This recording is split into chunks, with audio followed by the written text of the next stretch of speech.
Okay, inserting saved notes.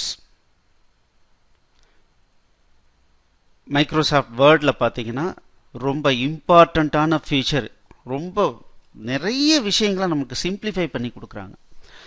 இப்போது நம்மகிட்ட ஒரு டாக்குமெண்ட் இருக்குது. இப்போ நம்ம நார்மலாகவே டாக்குமெண்ட் அடிக்கும்போது ஒரு கம்பெனி நேமை போட்டுட்டு தான் அடிப்போம் அப்படிங்கிற மாதிரி வச்சுக்கோங்களேன்.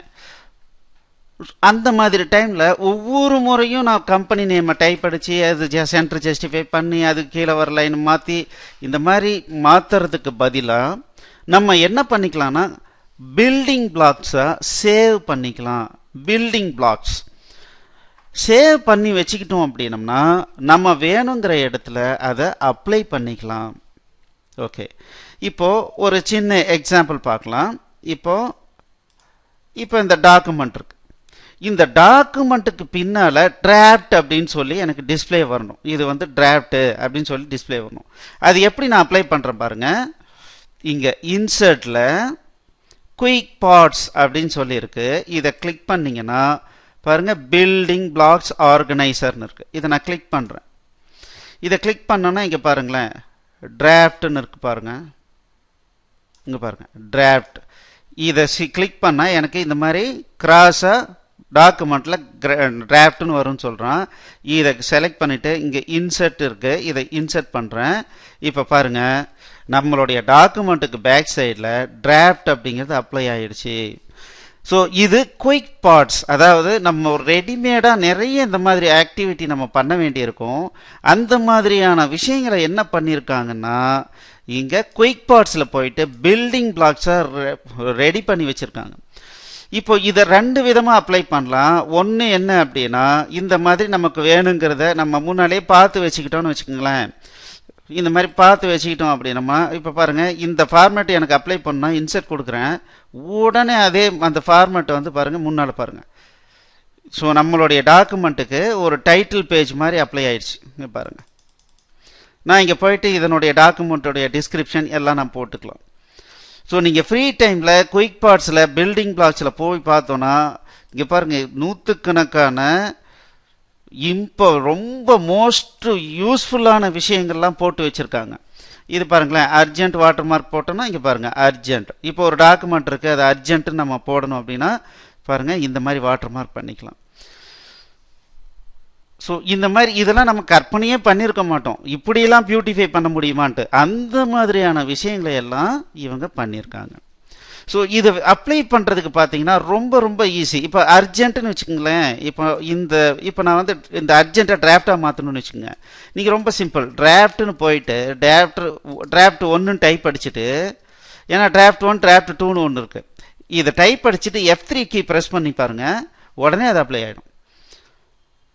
பாருங்கள், பின்னால் அர்ஜென்ட்டோட இதுவும் இருக்குது. இப்போ பார்த்தீங்கன்னா இது ஈஸியாக அப்ளை பண்ணுறதுக்கு என்ன பண்ணோம், டிராஃப்ட் 1 அப்படின்னு இருக்குன்னு வச்சுக்கோங்க. இது டைப் அடிச்சுட்டு F3 கீ ப்ரெஸ் பண்ணோன்னா உடனே பாருங்கள் அது அப்ளை ஆகிடும்.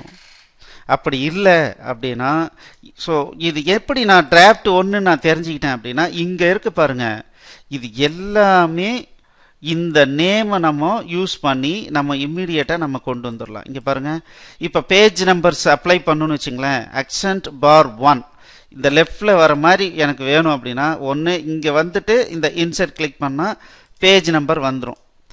இங்கே பாருங்கள், பேஜ் ஃபுட்டரில் பேஜ் வந்துடும்.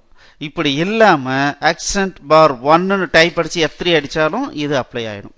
ஸோ இதுக்கு பேர் என்னன்னு சொல்கிறான் அப்படின்னா குயிக் பார்ட்ஸ் அப்படின்னு சொல்கிறான். இது ஏற்கனவே நிறைய கிரியேட் பண்ணி கொடுத்துருக்காங்க.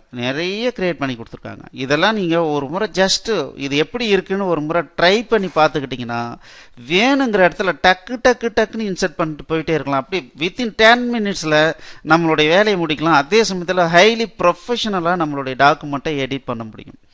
இதில் இம்பார்ட்டண்ட்டான இன்னொரு ஃபீச்சர் என்ன அப்படின்னா, இப்போ நான் அடிக்கடி எனக்கு வந்து சில ஆக்டிவிட்டி பண்ண வேண்டியிருக்கும். இப்போ பார்த்தீங்கன்னா நான் என்ன பண்ணுறேன், ஒவ்வொரு டாக்குமெண்ட்லேயும் கலெக்டிவாக நாலேஜ் அகாடமி சென்னை